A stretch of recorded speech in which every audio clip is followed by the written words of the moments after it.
Welcome to tech Bangla IT. আসসালামু আলাইকুম বন্ধুরা, আবারও হাজির হলাম খুবই গুরুত্বপূর্ণ একটি টিউটোরিয়াল নিয়ে। বন্ধুরা, অনেক সময় আমাদের কিছু ডকুমেন্টের মধ্যে সিল দেওয়ার প্রয়োজন হয়ে পড়ে, কিন্তু তাৎক্ষণিক সেই সিল যদি আমাদের কাছে না থাকে তখন আমাদের অনেক সমস্যায় পড়তে হয়। কিন্তু বন্ধুরা, আপনাদের কাছে যদি সিল মারা কোনো ডকুমেন্ট থাকে সেক্ষেত্রে আপনারা সেই ডকুমেন্ট থেকে সিলটিকে আলাদা করে আপনাদের প্রয়োজন অনুযায়ী যে কোনো ডকুমেন্টে লাগিয়ে দিতে পারবেন। তো বন্ধুরা, এই কাজটি আপনারা কিভাবে করবেন সেই বিষয়টি এখন আমি আপনাদেরকে বিস্তারিত দেখাবো। তো বন্ধুরা, চলুন শুরু করি। বন্ধুরা, দেখতে পাচ্ছেন ফটোশপ সফটওয়্যারটি আমার সামনে ওপেন অবস্থা রয়েছে। অলরেডি আমি কিছু ডকুমেন্ট স্ক্যান করে ফটোশপে ওপেন করে নিয়েছি। তো এখানে দেখতে পাচ্ছেন একটি কালার পেজ রয়েছে এবং কালার পেজের মধ্যে সিল দেওয়া রয়েছে। তো আমি কালার পেজ রাখার কারণ হচ্ছে আপনি যেই ডকুমেন্ট থেকে সিল আলাদা করবেন আপনার সেই ডকুমেন্টে যদি কালার হয়ে থাকে সেক্ষেত্রে আপনি কাজটি কিভাবে করবেন, মানে সিলটিকে কিভাবে আলাদা করবেন সেই কাজটি ভালো মতো বোঝানোর জন্য আমি একটি কালার পেজ রেখেছি। আর তার পাশে একটি পেজ দেখতে পাচ্ছেন, এই পেজের মধ্যে কিন্তু সিল দেওয়া নেই। আমরা কালার পেজ থেকে সিল মুভ করে এই পেজের মধ্যে এনে অ্যাডজাস্ট করব। তো তার ঠিক পাশে আরেকটি পেজ আমি রেখেছি, এটি একটি হোয়াইট পেজ। এখানেও দেখতে পাচ্ছেন সিল মারা রয়েছে। তো হোয়াইট পেজ রাখার কারণ হচ্ছে আপনি আপনার যে পেজ থেকে সিল মুভ করবেন, মানে আপনার যে পেজ থেকে সিলটিকে আলাদা করবেন সেই পেজটি যদি হোয়াইট হয়ে থাকে সেক্ষেত্রে আপনি সিলটিকে কিভাবে আলাদা করবেন সেই কাজটিকে দেখানোর জন্য আমি একটি হোয়াইট পেজ রেখেছি। তো প্রথমে আমি কালার পেজের সিলটিকে মুভ করে এই হোয়াইট পেজের মধ্যে এনে অ্যাডজাস্ট করে দিব। তো সেটার জন্য আমি প্রথমে যেটা করব, চলে যাব টুল বক্সে। টুল বক্স থেকে রেক্টেঙ্গুলার মার্কিউ টুলটি সিলেক্ট করলাম। রেক্টেঙ্গুলার মার্কিউ টুলটি সিলেক্ট করার পর যতটুকু অংশ জুড়ে সিল রয়েছে আমরা ঠিক ততটুকু অংশ মাউস ড্র্যাগ করে সিলেক্ট করে নেব। দেখতে পাচ্ছেন বন্ধুরা, আমার সিলটি কিন্তু সিলেক্ট অবস্থায় রয়েছে। তো এখন আমি যেটা করব, চলে যাব আবারও টুল বক্সে। টুল বক্স থেকে মুভ টুলটি সিলেক্ট করলাম। মুভ টুলটি সিলেক্ট করার পর আমরা আমাদের সিলেক্টকৃত অংশটুকু মাউস ড্র্যাগ করে যে পেজের মধ্যে সিলটিকে বসিয়ে দিতে চাই সেই পেজের মধ্যে এনে ছেড়ে দিব। দেখতে পাচ্ছেন বন্ধুরা, আমরা যতটুকু অংশ সিলেক্ট করেছিলাম ততটুকু অংশ আমাদের হোয়াইট পেজের মধ্যে চলে এসেছে। তো এখানে দেখতে পাচ্ছেন সিলের সাথে কিন্তু ব্যাকগ্রাউন্ড রয়েছে। তো এখন আমি যেটা করব, শুধুমাত্র সিল রেখে ব্যাকগ্রাউন্ড কালারটিকে রিমুভ করে দিব। তো এটার জন্য আমি শুধুমাত্র ব্লেন্ডিং অপশন ইউজ করব। তো এই ব্যাকগ্রাউন্ডটিকে রিমুভ করার জন্য আমি চলে গেলাম লেয়ার বক্সে। লেয়ার বক্সে এখানটা যে ব্লেন্ডিং অপশন রয়েছে আমি ব্লেন্ডিং অপশনের মধ্যে ক্লিক করলাম। ব্লেন্ডিং অপশনের মধ্যে ক্লিক করার পর ঠিক এখান থেকে লাইনার লাইট অপশনটিতে ক্লিক করলাম।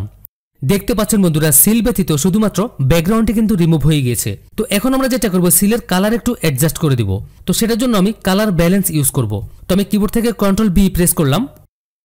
দেখতে পাচ্ছেন বন্ধুরা, কালার ব্যালেন্সের একটি বক্স ওপেন হয়েছে। তো এখান থেকে আমি ম্যাজেন্টা কালারটি একটু বাড়িয়ে দিব এবং রেড কালারটিকে একটু বাড়িয়ে দিব। তো এরপর আমি এখান থেকে ওকে অপশনে ক্লিক করলাম।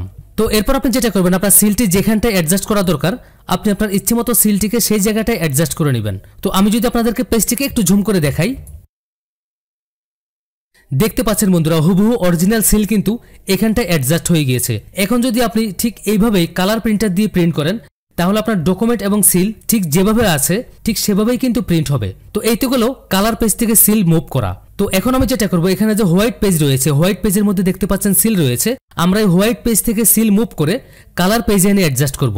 কারণ আপনি যে পেজ থেকে সিল মুভ করবেন সেই পেজটি যদি হোয়াইট হয়ে থাকে সেই হোয়াইট পেজ থেকে আপনি কিভাবে সিল আলাদা করবেন সেই কাজটি আপনাদেরকে দেখানোর জন্যই মূলত আমি আরেকটি হোয়াইট পেজ রেখেছি।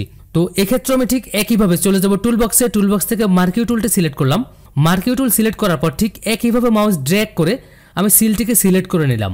এরপর আবারও চলে গেলাম টুল বক্সে। টুল বক্স থেকে মুভ টুলটিকে সিলেক্ট করলাম। মুভ টুলটি ক্লিক করার পর আমি সিলেক্টকৃত অংশটুকু মুভ করে কালার পেজে এনে ছেড়ে দিলাম।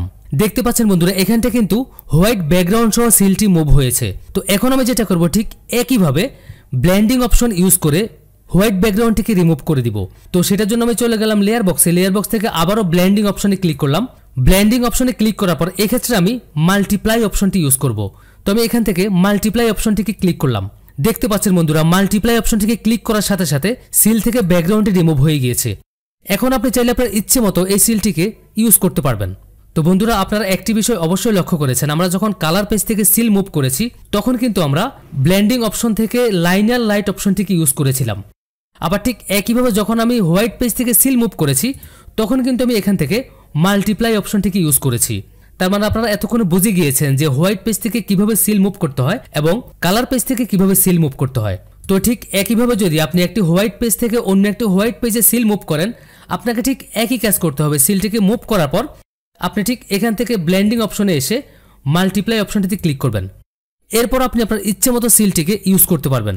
তো বন্ধুরা, আপনারা হয়তো এতক্ষণে বুঝে গিয়েছেন যে আপনারা যে কোনো ধরনের ডকুমেন্ট থেকেই সিল আলাদা করে আপনাদের ইচ্ছে মতো অন্য কোনো ডকুমেন্টে ইউজ করতে পারবেন। আর সর্বশেষ আমি আপনাদেরকে একটি রিকোয়েস্ট করছি, সেটি হচ্ছে আপনারা কোনো খারাপ উদ্দেশ্যে এই টেকনিকটি অ্যাপ্লাই করবেন না।